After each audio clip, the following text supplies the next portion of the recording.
Welcome back to the Board Business Channel. All right, today we're talking about a company name that honestly sounds like it belongs on a bottle of very old Dutch gin. Leeuwenhoek Laboratories. Leeuwenhoek. Seriously, are they like crafting artisanal microscopes on the side? What's the deal? Does have that vibe, doesn't it? Hmm. But no, it's actually really clever. It's a nod to history. Okay, lay it on. It's named after Antony van Leeuwenhoek, the 17th century guy, basically the father of microbiology. He was the first human to actually see microbes. Ah, okay, that makes sense then. Honoring the OG microbe hunter. I like that, giving the invisible world its due. Exactly. So Leeuwenhoek Labs is taking that discovery, the fact that these tiny things exist, and giving them a whole new job description, a mission for our health. And the person spearheading this mission is Professor Richard Su. This isn't just some garage startup, right? This spun out of National Taiwan University and NTU Hospital. Big leagues. Oh, yeah, absolutely. It's serious science. Their whole focus is this sweet spot, microbiome precision health. Right. So taking all that super complex gut science, the bugs and what they eat and what they produce. Precisely. And turning it into actual solutions for things like healthy aging, metabolism, preventative health, stuff people really care about. Okay, let's jump straight into the deep end then. Metabolism. Can't avoid it. The whole GLP-1 drug thing is, well, it's everywhere. It's insane, right? We're talking semaglutide, tirzepatide, these GLP-1 drugs. The market forecast is like $730 billion by 2030. Yeah. Billion. With a B. Just astronomical. Yeah. But there are downsides, yeah. They cost a fortune, they're injectables, people worry about side effects, and you might gain weight back if you stop. So Leeuwenhoek's angle must be different. Totally different. That's their whole play. They're going for a sort of natural alternative. Instead of injecting a synthetic hormone. Let me get your gut to do the work. Exactly. They're focused on tweaking your gut's own ecosystem, the microecology, so your body naturally makes more of its own GLP-1. It's like fine-tuning your internal biology. Okay, let's get nerdy for a second. What is GLP-1, really simply? And how do microbes even get involved? So GLP-1, glucagon-like peptide 1. It's a hormone your intestines make. Super important. It tells your brain you're full, slows down how fast your stomach empties, and helps manage blood sugar. It's a key metabolic regulator. Got it. So the big discovery from Professor Su and Dr. Wu Weikai at the hospital. Yeah. What was their aha moment connecting bugs to this hormone? It came down to food, essentially. Specific kinds of food for specific kinds of bugs. They found that certain polyphenols, think of them as like supercharged prebiotics, very specific fibers. Okay. These particular polyphenols act like fertilizer for one very specific good bacteria, Bifidobacterium longum. Right, so feed the Bifidobacterium. But that's not the end of the story, is it? It's what the bacteria does after its fancy meal. That's the kicker. When Bifidobacterium longum feasts on these polyphenols, it produces something else. A metabolite, a signaling molecule called MTA, 5-methylthioadenosine. MTA sounds important. It is. MTA isn't just waste. It travels from the gut and actually tells genes in your liver how to behave, specifically genes involved in metabolism. Whoa. Okay, so let me see if I got this. Feeds specific polyphenols to Bifidobacterium longum. It makes MTA. MTA sends a message to the liver. And the liver helps sort out your metabolism, which include releasing GLP-1 naturally. You nailed it. That's the core scientific pathway they've mapped out. It's why their whole research direction is focused on these next-gen symbiotics. Symbiotics, meaning? The right mix. Probiotics, the good bacteria like Bifidobacterium, polyphenol prebiotics, a special food for them, and postbiotics, the beneficial stuff they produce, like MTA. And they're working with Dashi Pharmacy to get this knowledge out there, too. Okay, that level of science needs some serious lab power. Founded August 2021.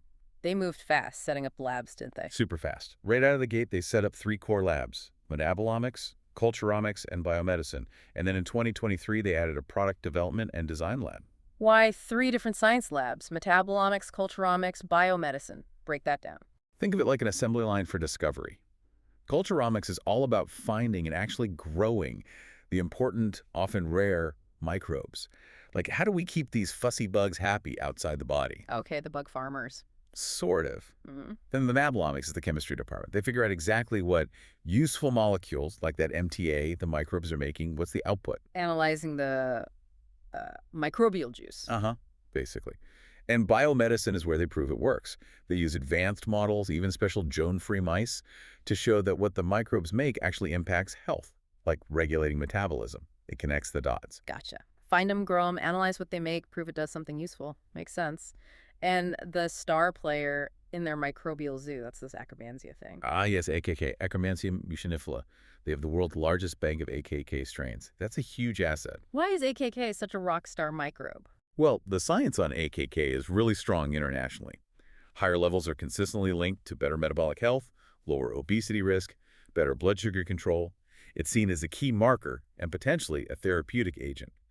Owning a huge, diverse bank of proprietary strains, that's gold dust in this field. So with that kind of asset, their business model has to leverage it, right? How are they making money? It's a smart dual approach. On one hand, B2B business to business. They offer their high-tech services, the metabolomics analysis, those fancy germ-free mouse studies, to other researchers, universities, even other companies, selling the science expertise. Right, providing the tools and data. Exactly. And then there's the B2C side, business to consumer, taking all that validated science from their labs and the AKK bank and turning it into actual products people can buy. Supplements, functional foods, focused on improving health by managing your gut microbes. Controlling the whole chain. Research, service, product. Makes sense. And the guy running the show, Richard Hsu, his credentials back this up. Oh, definitely. PhD from UC San Diego, postdoc at Stanford, now an associate professor at NTU. He's won major awards like the Wu Tai Yu Memorial Award, named one of the top 40 under 40 by Analytical Scientist. Yeah. This isn't just wishful thinking. It's built on some serious academic chops. Okay, solid science, solid leadership. So they must be looking outwards now. What's the global plan? I hear 2025 was a busy year. Yeah, they made some big moves, kicked off October 2025 at BioJapan, which is a huge biotech conference in Asia. Makes sense. What was the goal there? Really showcasing those GLP-1 boosting symbiotics and their AKK strains.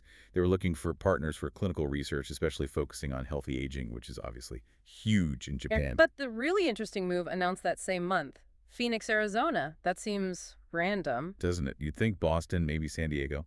But Hsu himself explained the logic, with TSMC building its massive chip fabs there. Ah, the ripple effect. Exactly. He sees Phoenix becoming this new nexus for high-tech and biotech, driven by that investment. So it's actually a really strategic landing pad for Taiwanese companies looking to make a splash in the U.S. They're riding that way. Surfing the silicon chip into biotech. I like it. So what are they actually doing in Phoenix? Just renting an office? No, it's more official. They're set up in the Phoenix Bioscience Core 850 PBC. They're representing Taiwan's AI Smart Health Initiative, specifically for the healthy weight loss category. Okay, so it's a showcase, a foothold. What's the plan for the year they're there? Build bridges, deepen ties with the local power players, Arizona State University, ASU, the Mayo Clinic, the Arizona Commerce Authority, ACA. They need U.S.-based validation, clinical collaborations, potential investment. It's about integrating into that U.S. ecosystem. Makes sense. But probably the biggest hurdle, the thing that really unlocks that U.S. consumer market for their AKK products, that's got to be the FDA, right? Bingo. That's the make-or-break step. They've officially filed applications with the FDA for NDI and GRAS status for their proprietary AKK strains. NDI. GRAS. Translate, please. NDI is new dietary ingredient. GRAS is generally recognized as safe, basically because their AKK strains are unique, proprietary, they're new. They have to rigorously prove to the FDA, with a ton of safety and scientific data, that these specific strains are safe for people to consume in supplements or foods. So it's not enough that AKK is generally known. They have to prove their specific ones are safe and okay to sell. Exactly. It's a high bar, expensive, time-consuming, but if they pass, that's the green light. It means their unique, Taiwanese-developed AKK strains can be legally sold across the entire United States market. It validates their science at the highest level and opens the door to massive commercial opportunity. Wow, so that's the whole play right there. Taking this incredibly specific, deep university science about gut bugs and metabolites and navigating the toughest regulatory hurdles to offer a natural, science-backed alternative in maybe the hottest health market on the planet, the weight loss and metabolic health space, all driven by understanding these microbes. It really is a fascinating blend of deep science, clinical validation, and sharp business strategy. And speaking of connections, we should give a quick thanks here to Steve, the executive director of the Arizona-Taiwan office, for initially putting this company on our radar. Yeah, good recommendation. It brings us right back to the namesake, Leeuwenhoek, doesn't it? It really does, and maybe that's the final thought to leave people with. You know, we spend so much time looking for the next big blockbuster drug, the massive intervention. But maybe the most powerful solutions to our biggest health problems, like obesity, metabolic issues, aren't entirely out there. Maybe the key is understanding and intelligently managing this incredibly complex, microscopic world that's already living inside us, our own microbiome. A very powerful thought. The future might be smaller than we think. Indeed. Well, thank you for tuning in to the Board Business Channel. Make sure to hit the like button, subscribe, and ring the bell for notifications.